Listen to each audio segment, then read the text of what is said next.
Republic Bharat. और इसी खबर पर और विस्तार से हम बातचीत करते हैं। हमारे दो सहयोगी इस वक्त हमारे साथ जुड़ चुके हैं। अमरदीप हमारे साथ जुड़ चुके हैं, साथ ही साथ इस वक्त हमारे साथ नूह से अस्पताल से अनामिका सिंह भी जुड़ चुकी हैं। अनामिका, कितनी देर में ये पोस्टमार्टम शुरू होने वाला है?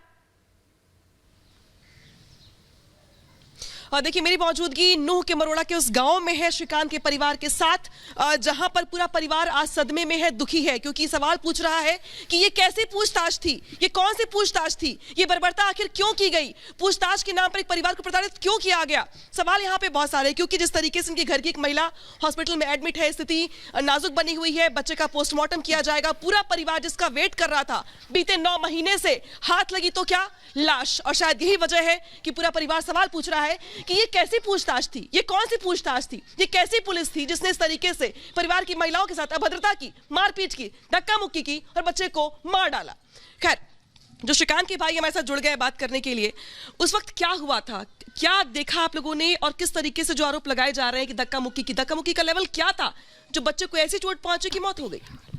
देखो जी, ये राजस्थान पुलिस ने बिल्कुल हमारे साथ बर्बरता की है, और मतलब ये ऐसा मतलब पुलिस का ऐसा नहीं होना चाहिए जैसे पुलिस ने हमारे साथ किया। 17 की सुबह को हम 3 बजे, पुलिस लगभग 40 से 50 लोग हमारे घर पे आए थे। कितने बजे? 3 बजे सुबह के 3 बजे, जब बिल्कुल अंधेरा था। सुबह के 3 बजे हम सोए हुए थे, और बैठक में मेरी मम्मी, मेरा भाई और मेरे पापा सो रहे थे, और उन्होंने दरवाजे में लात घूसा मारना स्टार्ट कर, खोलो खोलो खोलो इस टाइप से। मेरी मम्मी ने दरवाजा खोला, उसमें धक्का मारा, तुरंत मेरे भाई और मेरे पापा को पकड़ लिया। सब घबरा गए थे, पता नहीं इतने लोग कहाँ से आ गए। उसके बाद जी भीतर के घरों में, कमरों में घुसे वो, फिर मेरे रूम में लात घूसे मारे। फिर उसके बाद मैं उठा, मैंने भी देखा क्या नींद, मैं बिल्कुल नींद में ही था, नींद में जैसे खोलते हैं दरवाजा इस टाइप से मैंने दरवाजा खोला था। उसके बाद तुरंत मेरे को पकड़ लिया। उसके बाद फिर मेरी भाभी का दरवाजा, उसमें लात घुसे मारे, उसमें तुरंत मेरी भाभी ने दरवाजा खोला, तुरंत मेरी भाभी को धक्का मार के श्रीकांत कहाँ इस टाइप की उन्होंने बात। तुरंत मेरी भाभी वहाँ पे गिर गई थी, जो 9 महीने से गर्भवती थी, और अभी वो हॉस्पिटल में एडमिट है। जब उसकी वजह से हमने एक बच्चे को खो दिया है, हमारा एक बेटा खो चुका है। सुबह के 3 बजे पुलिस पूछताछ करने आती है महिला के साथ, और देखिए आपके 30 से 40 पुलिस वाले आते हैं सुबह के 3 बजे। जो एक तरीका है, जो एक महिला से बात करने का तरीका है, जो टाइमिंग है पूछताछ की, उसको लेके भी सवाल खड़े हो रहे हैं। हालांकि इसी के साथ जो चाची हैं उनसे बात करेंगे हम। घर में महिलाएं थी, तो आप लोगों ने ये नहीं कहा कि लेडीज पुलिस कांस्टेबल कहाँ है, लेडीज कहाँ है पुलिस के साथ साथ जो बात करें हमसे? जेंट्स पुलिस वाले कैसे बात कर सकते हैं हमसे? आप लेडीज को बुला करके लाइए, क्यों नहीं कहा आपने? उन्होंने कहा ऐसा कुछ मतलब कि तुम्हें सुनने की जरूरत नहीं है, सीधे सीधे से बताओ श्रीकांत कहाँ है। श्रीकांत उस टाइम यहाँ नहीं थे। तो श्रीकांत की पत्नी कमलेश ने अपना गेट का दरवाज़ा खोला, उन्होंने खूब धक्का मुक्की मारी थी गेट में, यूं की यूं ही, मतलब कि वो गेट खोलने के लिए हुई थी, उन्होंने बाहर से धक्का मारा। उनकी महिला को, श्रीकांत की पत्नी को, कमलेश को इतनी जोर से धक्का लगा कि जहाँ तक उन्होंने कोहनी भी उनको मारी थी, हटो श्रीकांत को ढूंढने दो हमें। उन्होंने कहा यहाँ पे नहीं है, मेरे पति यहाँ पर नहीं है। उन्होंने अच्छे से और उनको धक्का मारा, उनके पेट में कोहनी लगी है, मारपीट करी है, छेड़छाड़ करी है, इधर उधर ढूंढा ढकोरा करा है, और ऐसे कि वो मेरे दोनों श्रीकांत के छोटे भाइयों को लेकर यूं की यूं ही चले गए हैं।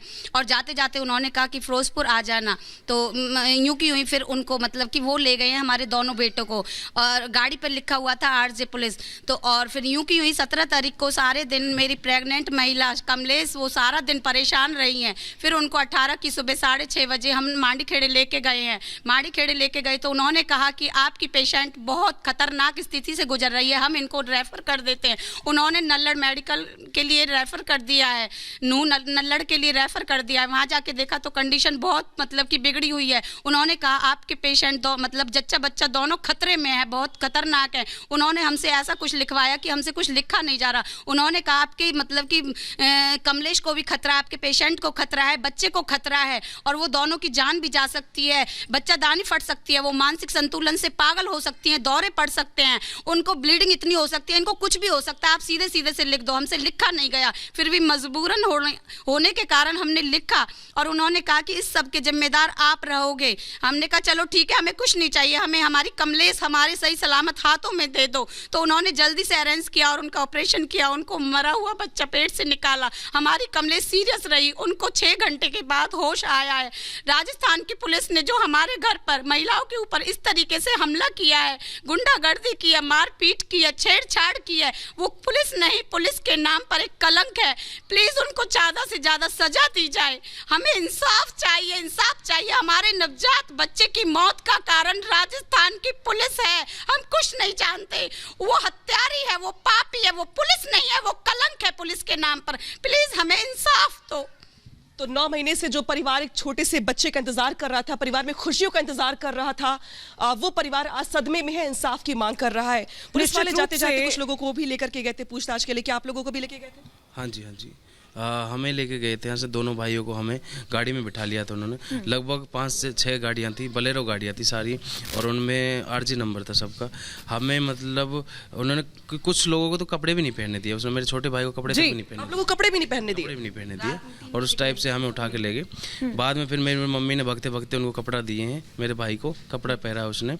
और दूसरा फिर उन्होंने हमें यहाँ से ले गए हैं 2 मिनट के लिए, फिर नगीना थाना रोका है। उसके बाद वहाँ से दो ऐसे ही जैसे हम उठाए थे, ऐसे किसी और के भाई भी उठा रखे थे, वो भी उनको बिठा के हमें डायरेक्ट राजस्थान ले गए।